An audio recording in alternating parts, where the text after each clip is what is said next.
Okay, we're gonna talk about the eighth sphere. Okay, eighth sphere has only just been read like a minute ago. Okay.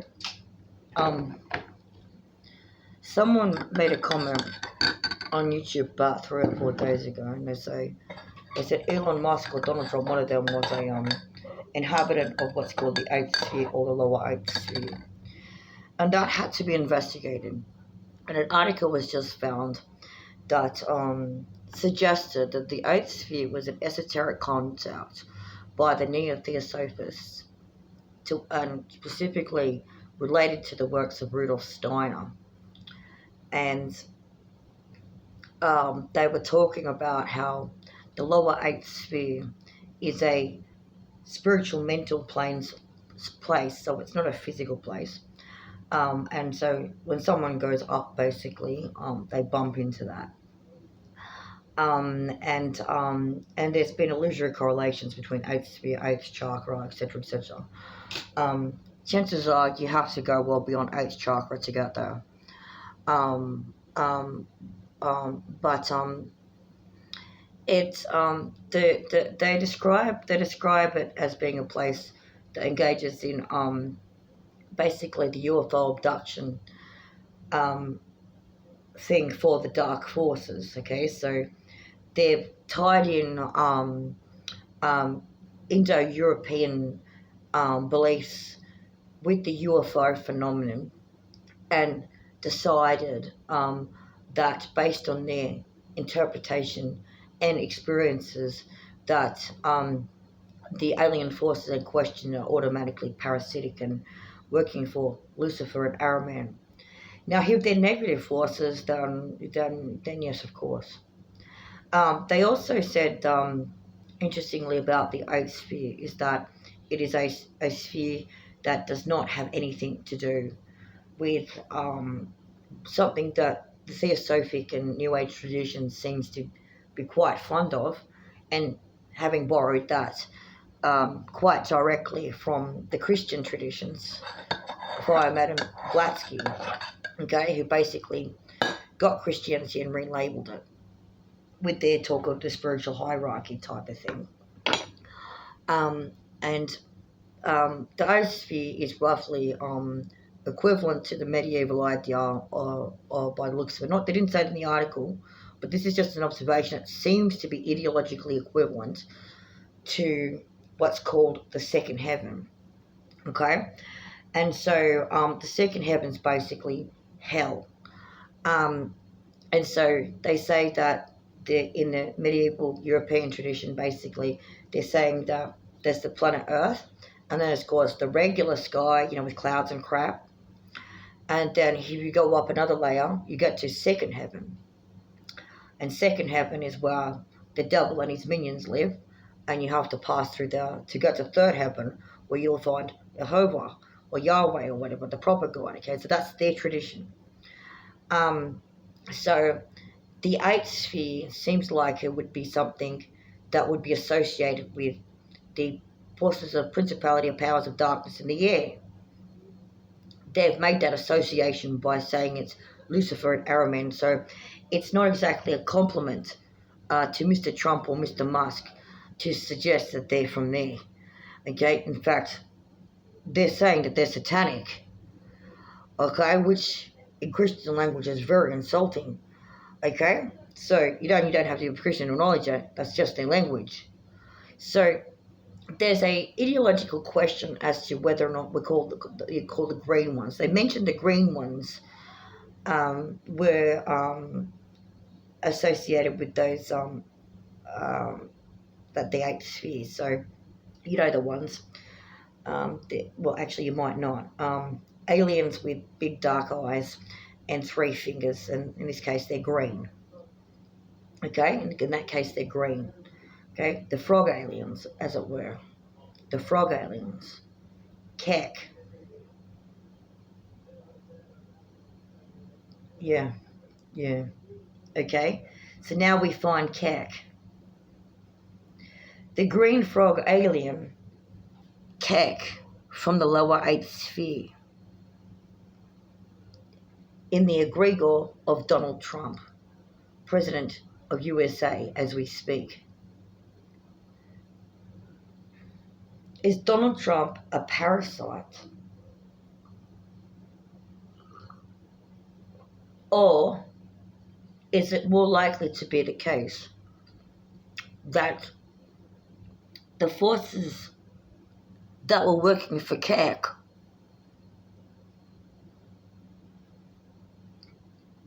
4chan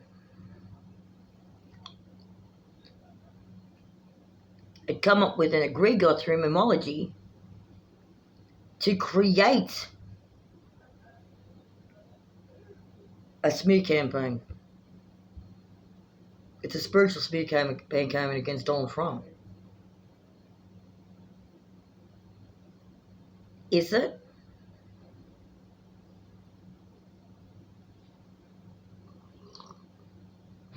What if it's not? See, this is a problem with worldviews. If you're talking about the kekologists, if you will, the kekophiles, they have a love-hate relationship with Donald Trump. Okay? They're literally MAGA. Okay? They're the Nerd Reich. They're MAGA. So the Nerd Reich or MAGA is connected up to CAC. And it's connected up to the low-wave sphere in terms of the ideas that people are sharing, right? Yeah. Hang on. So, what's some of the characteristics and the egregore about devil? Because that's what I need to talk about.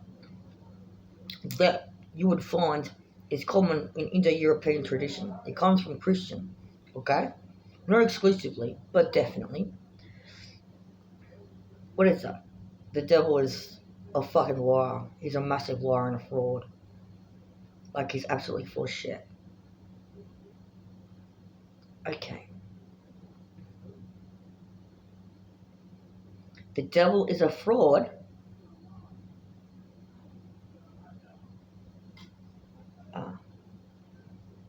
How come President of USA has 34 fraud convictions, but he still got a job?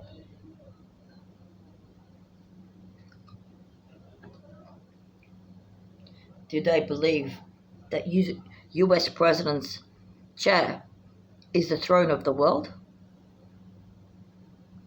Do they believe that it's the throne of the satanic cabal? But wait a minute. Isn't that throne the throne of the King and Queen of England or the Pope?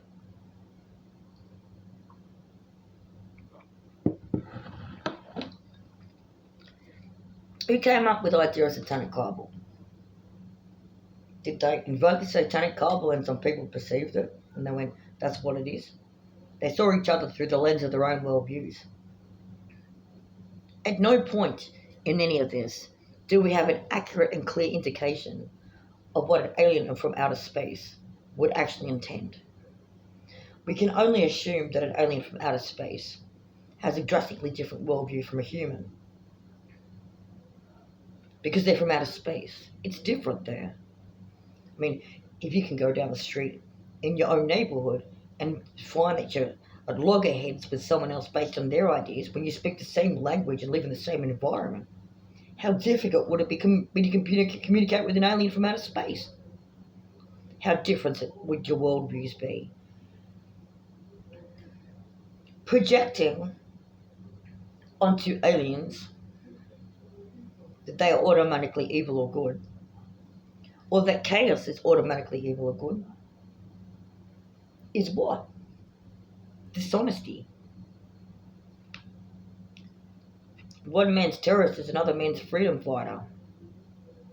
Was it not the case that the French resistance bombed shit, not just rescued people through railways or underground railways? After Hitler, when everything's said and done, and they figured out what Hitler did, they all said that they were in the French resistance even when they weren't. Oh, But if you look at it from the perspective of they were disobeying the Führer, they were disobeying the one that sat on the throne, they were disobeying the God of their day, to use small g, symbolic language, then they were devil worshipper. They were actually agents of chaos and destruction, that French resistance, weren't they? They were disobeying their Lord and their Master. But if they did not, then the whole world would be worse for wear. Thank goodness they rebelled. If you automatically assume that rebellion is a bad thing, and that order, or more specifically, your version of order, is a good thing, then you don't know what you're talking about. If you automatically assume that the rebels are parasites, and the dear leader is not,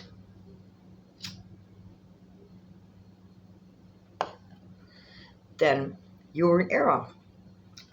If you automatically assume that the dear leader is a parasite and you are not, then you're also in error. Everything is context dependent. On the subject of egregore magic, or the idea thereof, and how it might have influenced Mr. Trump, if at all, when did the Keck phenomenon begin?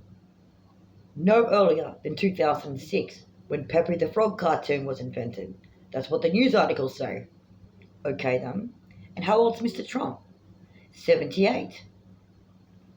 How long has he been involved in business? Oh, since the 1960s, easily.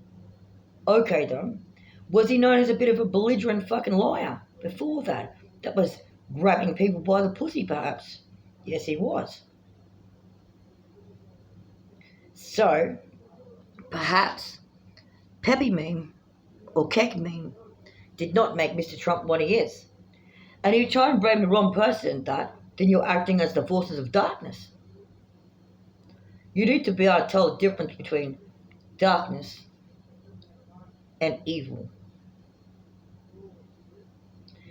Darkness and evil is not the same thing. That French resistance went by night to avoid the Gestapo by day. And how grateful we are that they did. Know them by their actions, not by their location, status, gender, ethnicity, or religion, or political orientation. Namaste.